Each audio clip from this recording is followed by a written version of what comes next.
The SSD Connect Alliance with United Spanish Latin American Welfare Centre and the Migrant Resource Centre Northwest Region commissioned Dale Park of Diversity Training and Consulting to develop the Sensitive Conversations Toolkit. We're proud to introduce this toolkit as a practical and culturally responsive resource for aged care workers. It's designed to support respectful, empathetic, and well-prepared conversations with program participants, particularly in contexts requiring sensitivity and cultural awareness. So today, we're going to provide an overview of the objectives and intended impact of the toolkit, the design and structure, including the downloadable PDF format, key content areas, training components, and accompanying PowerPoint presentation, and guidance on how to effectively implement the toolkit in practice. In terms of what the Sensitive Conversations Toolkit is, as you can kind of see on your screen here, there's a series of modules, and we're going to give you a little bit of a rundown of what the modules are, how we created them, and a little bit of the why. First off, I wanted to show you the website where all of this is housed and stored, and this will be where you can access the toolkit. So as you can see here, it's on the SSD Connect website, and there is an overview of what the Sensitive Conversations Toolkit is, and you can download the toolkit itself.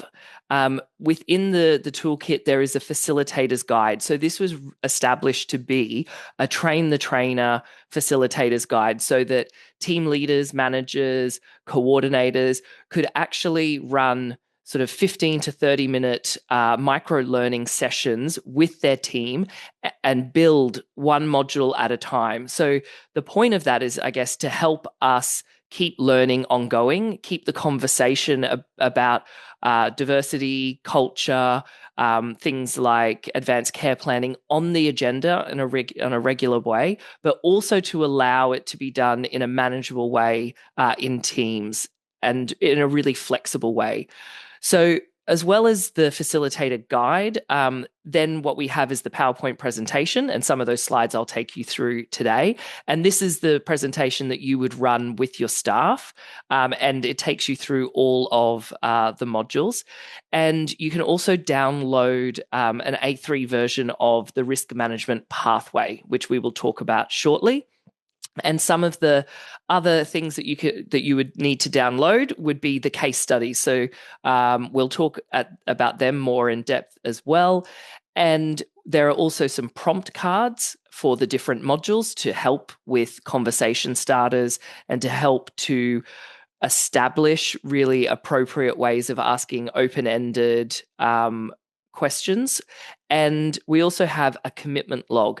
And for each of the modules, what we're asking is that every participant reflect on the module, think about how they would rate themselves from 1 to 5 as, am I an expert in this? Do I need some more development? But importantly, what is their commitment to furthering their capability, to having more conversations about it, or to maybe learn some more. And then the final piece of information on the website is a resource list. So this is a list of further information connected to the topics that are discussed in the modules. Going back to the modules themselves, each module starts with an acknowledgement of country and then leads us into some facilitated conversations. And one of the things that we thought was really important about the toolkit and the way in which this should be delivered is this is really about learning through doing. It is very much about people practicing questions, practicing how to have conversations, how to respond in particular points that may cause some distress for people, how to understand that, how to appropriately support people through. As Meg talked about, in terms of the aim, we wanted to enhance the ability of aged care workers to engage in culturally appropriate and sensitive conversations. The approach is very much a learn through practice, so role plays, real scenarios, but importantly, a reflection on the choices that we've made, the decisions that we could have made, and thinking about how do we learn from these practice scenarios in real life. The focus is really around rapport building, emotional support, cultural sensitivity, and respectful communication. I've mentioned already some of the tools that we have. And in terms of the outcomes, what we're wanting is safer, more inclusive care that aligns with the strengthened aged care quality standards and, of course, the new statement of rights.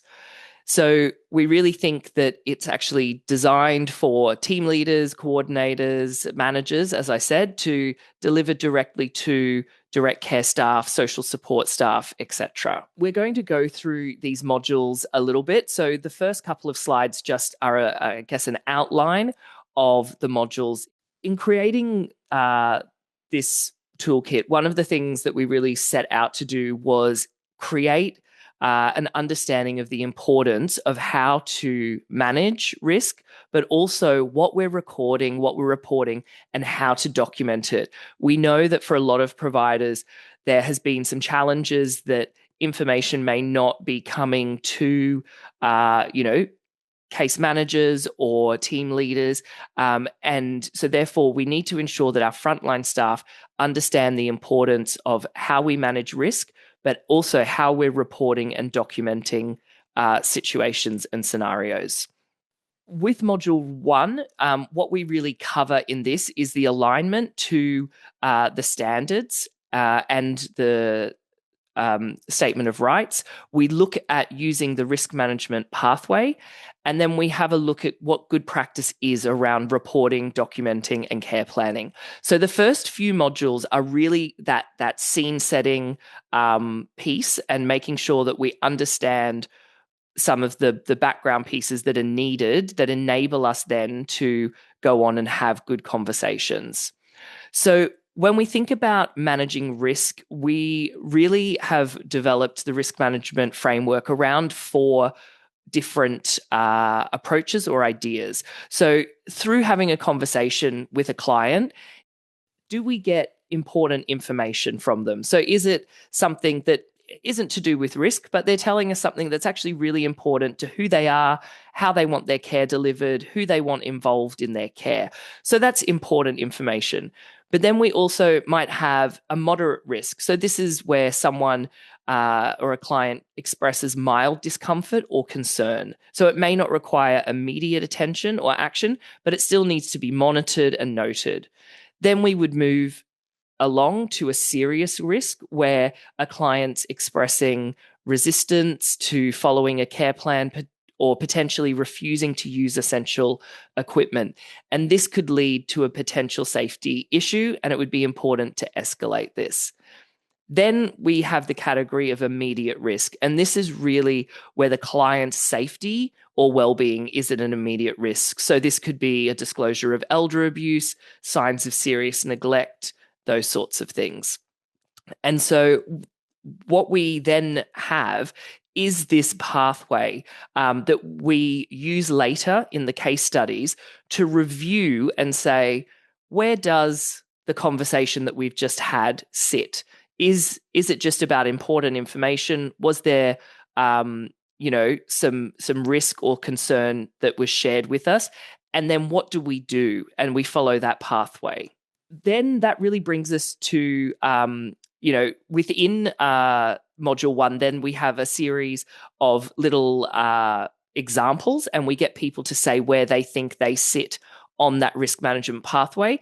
And then you can have a conversation about that. And it gives you a good sense of understanding where your staff are at. Do they think that something is an immediate risk when maybe it isn't, or vice versa? As I said, at the end of each module, we then come to the commitment log. And so we're asking people to say, okay, when we think about how competent, how comfortable am I at reporting and documenting issues or incidents that come up with clients, where would I rate myself? And there's also a area for the manager to rate. So the staff member might think, oh, do you know what? I'm a 5. I'm doing great. But the manager might say, Well, actually, I think you're kind of more at a 3, and then that gives you an opportunity to have some ongoing conversations about that.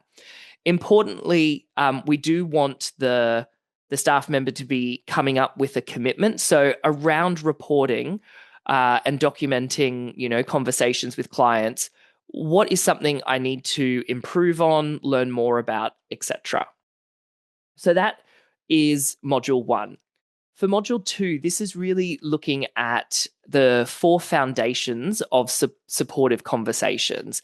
And so we really framed these 4 foundations around the idea of building trust in order to set the stage, understanding what matters to the client, showing empathy and providing support, and then clarifying and agreeing on next steps. And so what we then have are some prompt cards for each of those areas. So the first one around building trust and setting the stage, this is really some prompt questions that your staff can use to help think about how to build that rapport, how to understand the client. And the idea is from giving them these prompt questions, they actually practice. They use the language. They understand, actually, do you know what? The way that this is written, I wouldn't speak like that, but I understand what it's trying to say. So I'll change that into my own language because we do want this to feel authentic and to be really natural. When it comes to foundation 2, understanding what matters to the client, again, we've provided some additional questions that they can think about and consider. And what we also want to do throughout this process is to get staff to tell us what they're already doing that works really well, and add that to maybe other people's repertoire or questions that they ask. Similarly, for foundation 3 around showing empathy and providing support, we give a series of opportunities, instructions, and questions that help people understand how they can show empathy and provide support. And then foundation 4 is really about clarifying and agreeing on the next steps. So really thinking about having that conversation and how we're documenting that and being sure that we're all on the same page. And similar to the module before, we end with a conversation around how would I rate myself in these 4 areas and what's my commitment to kind of progress and to move forward on.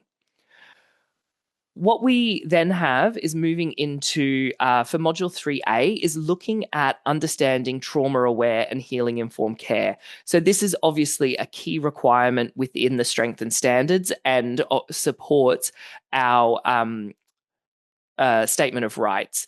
So in this module, what we really cover is an overall understanding of what trauma is, recognizing the potential signs, the principles of trauma-aware and healing-informed care, and then we look at trauma through a diversity lens. So when we're looking at trauma through a diversity lens, we're looking at some specific examples from clients who have migrated to Australia, from clients with a refugee experience, for LGBTI people, for clients experiencing loss of mobility or independence, for First Nations clients, and for people living with mental health concerns. So what we do is share some ideas of the things that could be connected to potential distress or trauma from people from those communities, but also making it really clear that everyone is a unique individual and not to think about people in a homogenous way. 3A was really, I guess, the setting the scene of what trauma is, what trauma-aware care is, and the principles. 3B is thinking about how do we deliver trauma-aware and healing-informed care. So in doing so, we look at some scenarios, and the idea is that we're thinking about some different scenarios that are put forward, and what we're asking the staff to do is to recognize where the signs of distress might be, recognize potential triggers that could be contributing to it. How do they respond in the moment to support someone, hopefully help de-escalate the situation? What actions are they taking to prevent this happening again? What are the steps that they could take? And then importantly, how are they providing support to the client? So one example is Mr. Ahmed, and a support worker visits him, and during the visit brings out a form and asks him to sign. And when the worker mentions the information goes to the government, Mr. Ahmed's face tightens. He refuses to sign the form and becomes guarded and wanting to know, why do you need to have this information and who will see it? So then what we would do is have that conversation, think about some specific questions connected to this before moving on and looking at the risk management pathway and thinking about, is this important information? Is there a potential risk to Mr. Ahmed? 3C is where we start to think about, how do we have conversations that are culturally responsive? Language and the way in which we present our communication is really important. So we start off by asking participants to talk about their approaches. How do they communicate with their clients? We have a conversation about active listening and thinking about how we use body language and nonverbal cues. So again, we're using prompt cards, and these can all be downloaded from the website to think about what active listening is and how do we use open body language and nonverbal cues. And then similarly with to the previous modules, at the end, we come to our commitment log and create a commitment. And the importance of creating a commitment is it gives you, if you're the person's manager, something to come back and have a conversation with them about and say, you said, that this was your priority. This is something you wanted to work on. How has that gone? We know that too often people can go to a training session. They may find something really useful and valuable about it, but there's not that tie-in or that connection with, okay, what's happening day in, day out? How are we bringing this to life in our workplace? So those first few modules are really the foundation setting that will then hopefully enable us to have sensitive and appropriate conversations. And to do that, what we've done is create 4 case study personas. And so you have Samir, Vin, Namala, and Vivian. And what you would do now, if you were the trainer and you've gone through those first few modules, when you got to module 4, you would choose which client you're going to use, and you would work with that client and their case study from module 4 all the way through to module 9. And so what this does is each of them have different lived experiences, different challenges and strengths. And so therefore, there's a whole range of opportunities to continue this work even after you've done one round of case studies. One of the things that's very important is that, say we were doing Samir, if I am going to be Samir and I'm going to be working with Meg, who is going to be the worker in this scenario, all the way through from module 4 to module 8, I will be Samir and Meg will be the worker. And it's important that they keep those roles because there's information that I have as Samir that Meg doesn't have. And part of what we do through the role plays and the questioning is that Meg's trying to ask questions in order to get the right sort of outcome.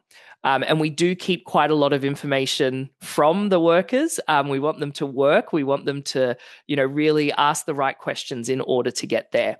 And so what that means is you may follow Samir all the way through from 4 to 8, and then Meg and I would swap when it came to Vin, and Meg would play the role of Vin, and I would play the role of the worker, so that then I'm getting the opportunity to practice my questions. So in terms of the format that modules 4 to 8 take, essentially what we do is provide a series of prompt cards that have different questions related to the topic of that module. And again, the idea is that people start practicing asking these questions and then they apply it to the case study of Samir, for instance. So then after they go through and have that conversation, what we then want them to do is document, because, so going back to that module 1, document what were the important things that came out of that conversation. Who needs to know, any of the information? Do we need to update the care plan? We would then, as a group, after we've done that, come and have a look at the risk management pathway and ask people in the room. So, based on your conversation, where do you think this conversation with Samir would sit? And what you could find, depending on where the conversations have gone, you could have very different answers. Maybe not as much for the first module, because we do ask them not to give out too much information. But as it goes on, if someone is asking the right questions and really developing rapport with the client, they may get a lot more information than maybe someone who isn't asking the right sorts of questions. So you could have quite a difference.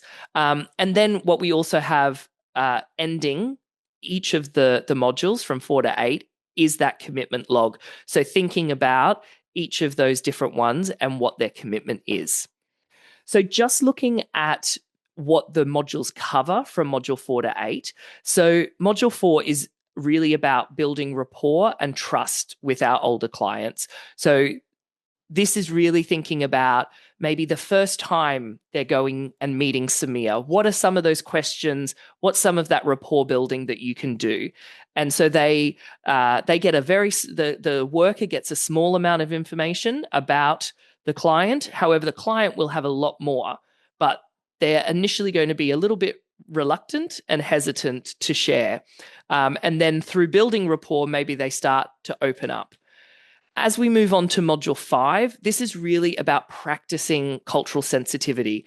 So again, we provide a series of questions that they can ask around, asking about someone's culture, asking what's important to them.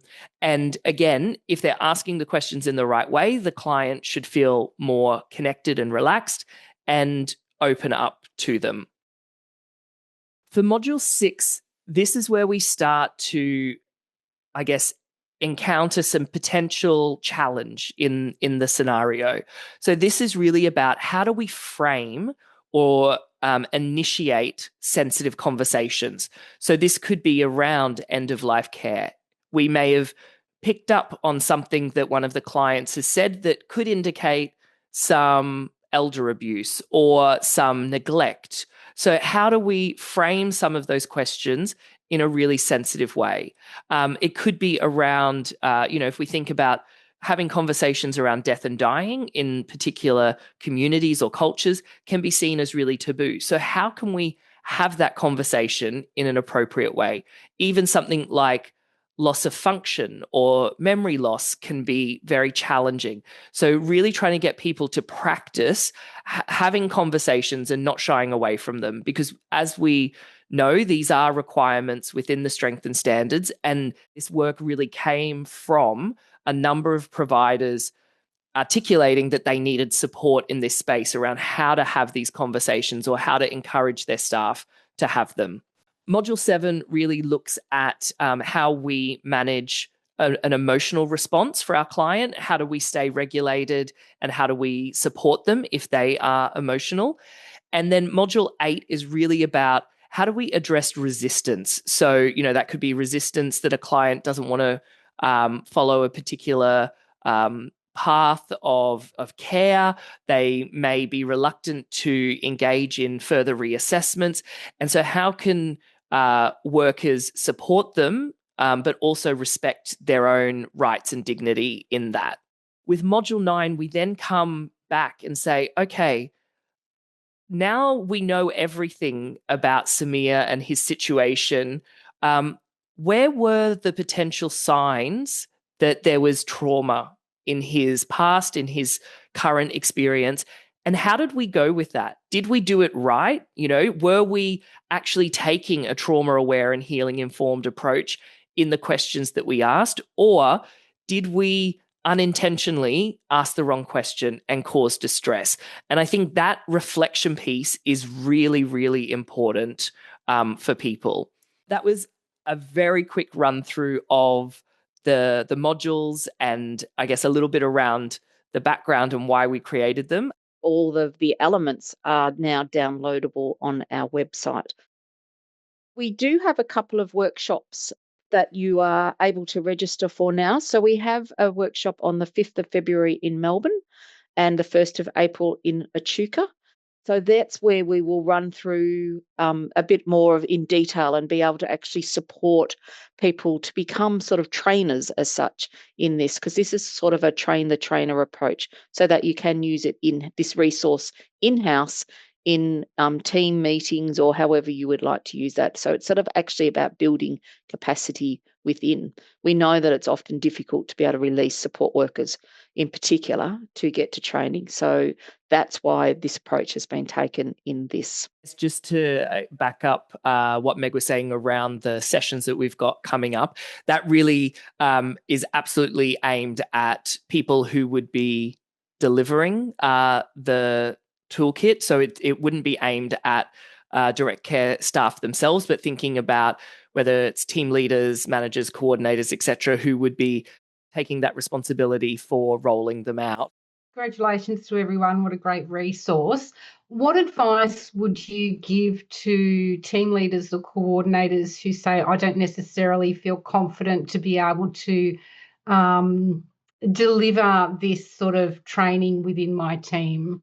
I guess the first bit of advice I had would come to the Melbourne or Echuca session, because that will give you a much better idea. Because the way that I deliver that is you are participants, so you get the participant experience of it, and you get to see me deliver it how I would.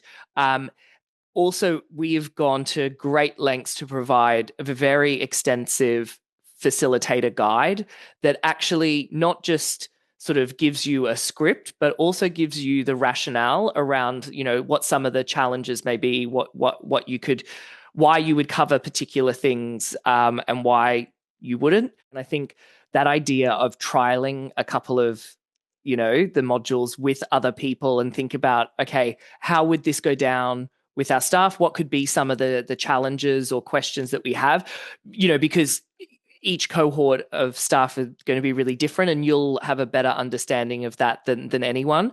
And I think for me, one of the things that works really well with this is it is learning by doing. So, the idea that you can pick up a 15 to 30 minute module and do a bit, but the people are actively asking questions, practicing how they would have a conversation. And if they get it wrong, they're in a safe space, right? And that is a better place to get it wrong than with a new client for the first time. And the idea with the modules is that the case studies, they build each one. So from module 4, where we first meet our client, through to module 8, they go on quite a journey, and there is a whole range of information that they can learn. We hope you leave this session with enhanced confidence and clarity in approaching sensitive conversations, and with practical tools to support your work in aged care. And I think we're in such a state of flux that these sorts of resources are a great way to sort of build capacity, and a way of sort of being able to deliver on things like the statement of rights and achieving the aged care quality standards. So thank you, everyone. And please reach out if you've got further questions. We're always happy to hear from you. And if the sessions sell out that we have already in Melbourne and Echuca, please put your name on the waiting list, and that will tell us that there's demand there, and we can reorganise or reschedule some more.